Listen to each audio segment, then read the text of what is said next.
रामायण और कुरान में समान विचारों को व्यक्त करने वाले प्रमुख श्लोक और आयतें। रामायण और कुरान। रामायण में सत्य की महिमा, सत्य ही संसार में सबसे बड़ा है, धर्म भी सत्य पर आधारित है। और कुरान में कहो कि सत्य आ गया और असत्य मिट गया, निसंदेह असत्य मिटने ही वाला है। माता पिता का सम्मान रामायण में कहा गया है कि बुद्धिमान व्यक्ति माता पिता के वचनों को क्यों न माने, और कुरान में माता पिता के साथ भलाई करो।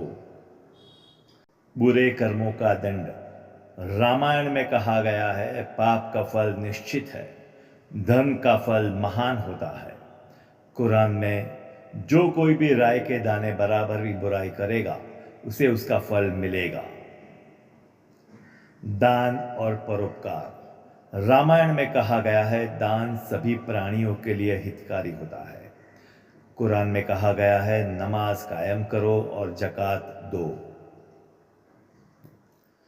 क्षमा का महत्व रामायण में कहा गया है कि क्षमा धर्म का आभूषण है, और कुरान में कहा गया है, और क्षमा करो और दरगुजर करो। अहंकार का नाश रामायण में कहा गया है, जीवन में कभी भी अहंकार नहीं करना चाहिए। कुरान में कहा गया है, निश्चित रूप से अल्लाह घमंडी और अहंकारी को पसंद नहीं करते हैं।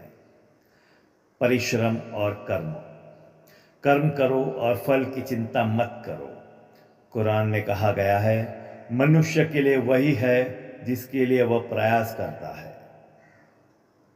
संयम और धैर्य रामायण में कहा गया है, धैर्य सबसे बड़ा बल है, और कुरान में कहा गया है, निश्चित रूप से अल्लाह धैर्यवान के साथ है। हिंसा से बचाओ रामायण में कहा गया है, अहिंसा सबसे बड़ा धर्म है। कुरान में कहा गया है, जिसने किसी निर्दोष को मारा उसे संपूर्ण मानवता की हत्या की।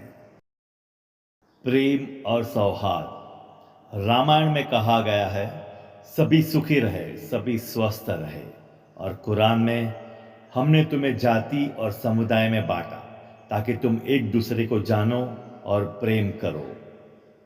रामायण और कुरान दोनों में नैतिकता, परोपकार, सत्य, प्रेम, धैर्य और करुणा की शिक्षा दी गई है।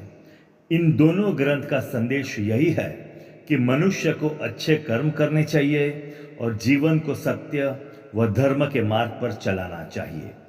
यहाँ पार्ट 1 समाप्त होता है। आप लाइक, कमेंट, सब्सक्राइब जरूर करें।